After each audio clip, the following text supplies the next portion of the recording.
Friends, कैसे हैं आप लोग? आशा करता हूं आप लोग बहुत ही अच्छे होंगे। आज की इस वीडियो में मैं आपको बिहार डीएलएड एंट्रेंस एग्ज़ाम 2024 की बेहतर तैयारी के लिए रीजनिंग के कुछ सवाल लेके आ गया हूं, जो कि आपका ब्लड रिलेशन से संबंध है, यानी रक्त संबंध है। और इससे प्रश्न जो भी एग्ज़ाम में पूछे जाने की संभावना रहती हैं, वही सब प्रश्न मैं आपको कराऊंगा। और साथ में मैं आपको ये बता दूं कि ये मेरा रीजनिंग का तीसरा क्लास है। इससे पहले मेरा दो वीडियोस ऑलरेडी रीजनिंग के ऊपर में बन चुकी है। अगर आपने नहीं देखा है तो हमारे चैनल में जाएं और देखें, ठीक है। तो चलिए फिलहाल मैं वीडियो को स्टार्ट कर रहा हूँ और इसमें मैं आपको ब्लड रिलेशन से समझाऊंगा और इसके प्रश्न कराऊंगा कि ब्लड रिलेशन से किस प्रकार के प्रश्न पूछे जाते हैं एंट्रेंस एग्जाम में।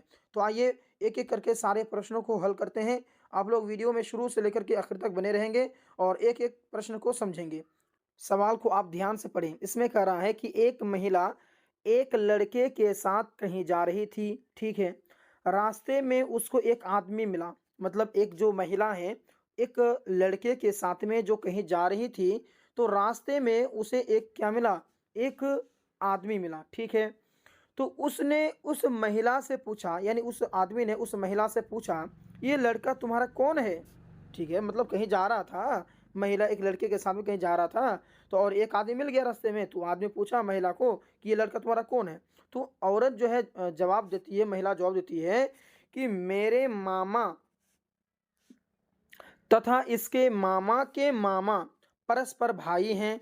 तो उस महिला का लड़के से क्या संबंध है? ठीक है, ऑप्शन में आपके पास में है चाचा और भतीजा, या फिर आपका पत्नी और पति, या फिर आपका माँ और पुत्र, या फिर भाभी और देवर। क्या संबंध है उस लड़के और उस महिला का?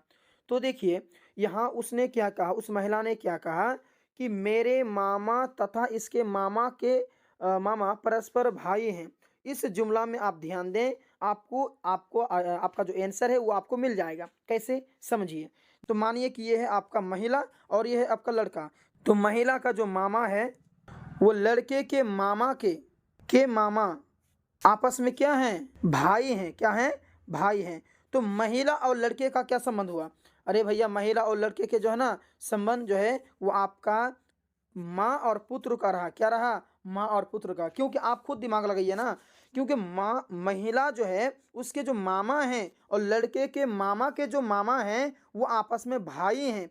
तो जब भाई आपस में हो गया तो उस महिला का लड़के के साथ क्या संबंध हुआ? माँ और पुत्र का। पत्नी और पति का तो हो ही नहीं सकता है, और जो है कि भाभी और देवर का भी हो ही नहीं सकता है, क्योंकि यहाँ साफ साफ कह दिया कि महिला का जो मामा है और लड़के के मामा का जो मामा है वो आपस में आपके भाई हैं। जब भाई हैं तो महिला और लड़के के संबंध में माँ और पुत्र का ही संबंध होगा।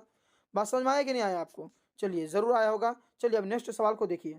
नेक्स्ट सवाल आपके पास में प्रश्न नंबर 2। इसमें कह रहा है कि बी पिता है सी का, परंतु बी का पुत्र सी नहीं है। बी का सी का क्या लगता है?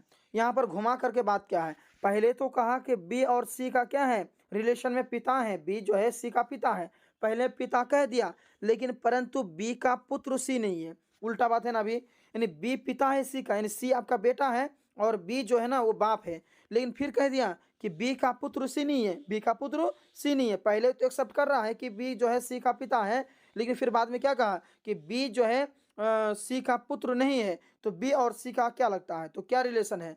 तो भैया आप कमेंट करें कि जब बी जो है वो सी का पिता है और यहाँ पर फिर कहा कि बी जो है वो सी का पुत्र नहीं है, तो बी और सी का क्या लगता होगा? अरे जाहिर सी बात है ना भैया, बेटी लगती है। क्या लगती है? बेटी लगती है। जब बी और सी का रिलेशन पिता और इसका है, लेकिन फिर से बोल दिया कि वो बी जो है सी का पुत्र नहीं है। तो जब पिता का रिश्ता है और यहाँ पुत्र नहीं है, इसका मतलब होगा कि वो पुत्री है, यानी बेटी है। बात समझ में आया? तो आपके सामने में यहाँ पर ऑप्शन दिया था कि पिता है कि माता है कि बेटी है कि पुत्र है। तो इसका जो सही आंसर होगा ना दोस्तों, वो आपका हो जाएगा ऑप्शन नंबर गौ, यानी बेटी है। क्योंकि वहाँ साफ साफ कहा गया बीसी का जो है कि मतलब पिता है, लेकिन बीसी का जो है पुत्र नहीं है। तो भाई पुत्री होगा, बेटी होगा, क्योंकि जब बाप बेटे का रिलेशन है तो क्या होगा, बेटी होगा, है कि नहीं? बेटा नहीं है तो बेटी होगा उसका। चलिए, ऐसे घुमा फिरा करके सवाल देता है, सवाल कुछ खास नहीं है, ठीक है। चलिए, क्वेश्चन नंबर जो है कि आप 3 को ध्यान से पढ़ें। इसमें क्या कर रहा है, ए प्लस बी का अर्थ ए बी का पिता है, ए बी का पिता है। और ए गुने, यहाँ गुना होगा, ए गुने बी का अर्थ होता है ए बी का भाई है। यानी जहां पर प्लस का चिन्ह रहेगा उसका मतलब हो जाता है कि ए बी का क्या है, पिता है, ठीक है। और ए गुना बी जहां दिख जाएगा ना आपको गुना, वहां हो जाएगा, उसका अर्थ होता है कि ए जो है ना वो बी का क्या भैया, भाई है। और ए माइनस बी का अर्थ होता है ए बी की माँ है। यानी जहां पर प्लस हुआ वहां पर इसका मतलब है पिता है, जहाँ गुना है उसका यह मतलब होता है कि वो जो है कि ए बी जो है वो आपस में भाई हैं। उसके बाद में ए और बी यानी जहां पर माइनस देखिए आपको, उसका यह मतलब होता है कि ए बी की माँ है। प्लस वाला चिन्ह बाप का, गुना वाला चिन्ह भाई का, और जो है कि माइनस वाला चिन्ह माँ का, ठीक है। तो इस समीकरण में पी का आर से क्या संबंध है वो हमें बताना है। जैसे कि यहाँ पर क्या लिखा हुआ है, पी प्लस के माइनस का टी गुने आर। तो इसका मतलब जो यहाँ जो P है और यहाँ जो R है, तो P और R के साथ में क्या रिलेशन है वो आपको बतानी है। तो चलिए आपको मैं बताता हूँ, ध्यान दें। यहाँ पे जो R और गुने T है, तो R गुना, गुना का मतलब मैंने अभी क्या बोला कि भाई, इसका मतलब हुआ कि R जो है मतलब T जो है R का क्या है भैया, भाई है, क्या है, भाई है, ठीक है। और T माइनस के, तो इसका यह मतलब हुआ कि ये माइनस वाला मैं क्या बोला हूँ कि जब माइनस रहता है उसका मतलब होता है माँ, यानी ये हो गया आपका माँ, ठीक है। अच्छा, के प्लस का पी, ये प्लस का जहाँ चिन्ह रहेगा हम उसको क्या बोले हैं, उसका यह मतलब होता है पिता है, ये क्या है भैया, पिता है। तो अब आप बताइए कि आर का पी के साथ क्या रिलेशन होगा। तो जब आर जो है, आर का टी के साथ में किसका संबंध है, भाई का, और भाई की माँ और माँ का पिता, यहाँ है ना भाई, के माइनस का टी, इसका मतलब क्या होता है माँ, माँ के का संबंध जो है टी से माँ का संबंध है। तो इसका यह मतलब हुआ कि आर और टी के बीच में भाई, और टी और के बीच में माँ, और फिर के और पी के बीच में क्या होता है, पिता होता है। इसका मतलब होता है भाई की माँ की पिता। तो भाई की उल्टा चलिए, यहाँ से इधर इधर चलिए, भाई की माँ की पिता कौन लगेगा, नाना लगेगा, कौन लगेगा, नाना। तो इसका ऑप्शन नंबर हमारा ख बिल्कुल राइट होता है। बात समझ में आया कि नहीं आया, जरूर आया होगा। चलिए अब प्रश्न नंबर जो है कि 4 की ओर हम लोग बढ़ते हैं।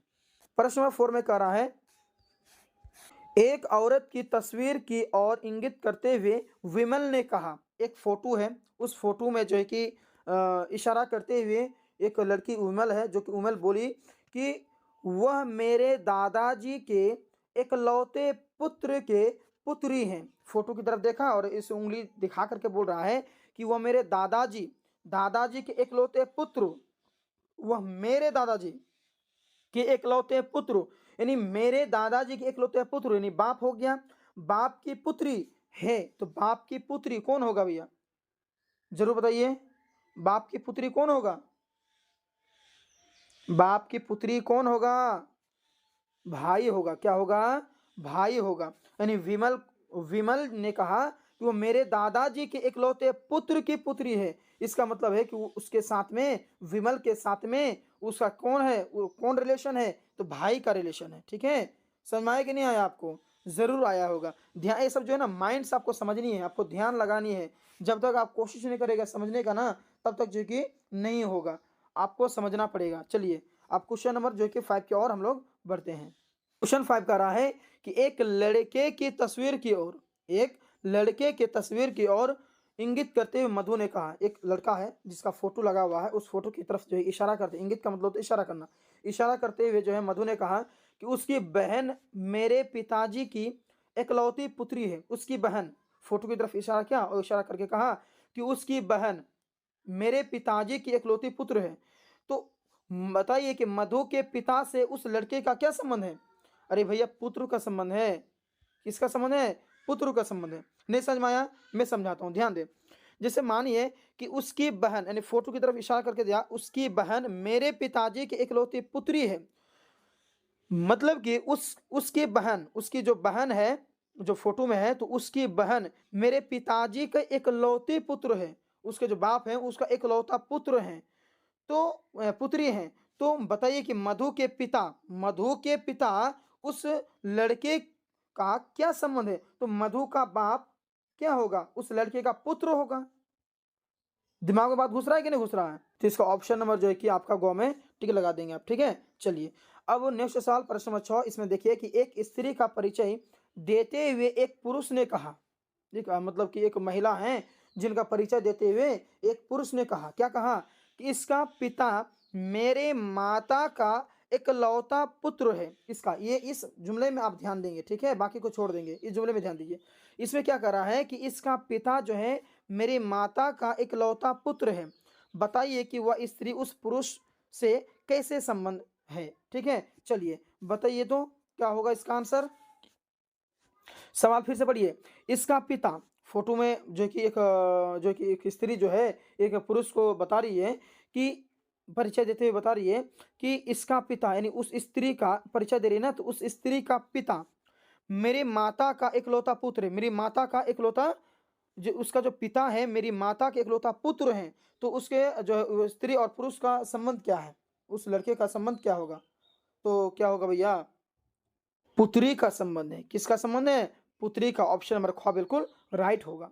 क्यों जानते हैं, क्योंकि उसने कह दिया, उस स्त्री का परिचय देते हुए एक पुरुष ने कहा, मतलब एक महिला थी जिसका जो है कि परिचय दे रहा था एक पुरुष, उसने कहा कि इसका जो पिता है, उस स्त्री की तरफ उंगली दिखा कर कह रहा है कि इसके जो पिता हैं तो मेरी माता का, उसके जो पिता हैं मेरी माता का इकलौता पुत्र है, मेरी माता का इकलौता पुत्र है। तो उस इसका यह मतलब होता है कि वो स्त्री जो है उस पुरुष का पुत्री होगा, ठीक है, बेटी होगा। ठीक है, चलिए आई होप आपको हर चीज़ समझ में आ गया है। और एग्जाम में जो ना इसी प्रकार से जो ना मिला जुला करके घुमा फिरा करके जो कि सवाल देता है, तो आपको दिमाग लगा के समझनी है और उसके बाद में आपको ऑप्शन में टिक लगानी है। ठीक है, तो आई होप आपको हर चीज़ समझ में आ गया है।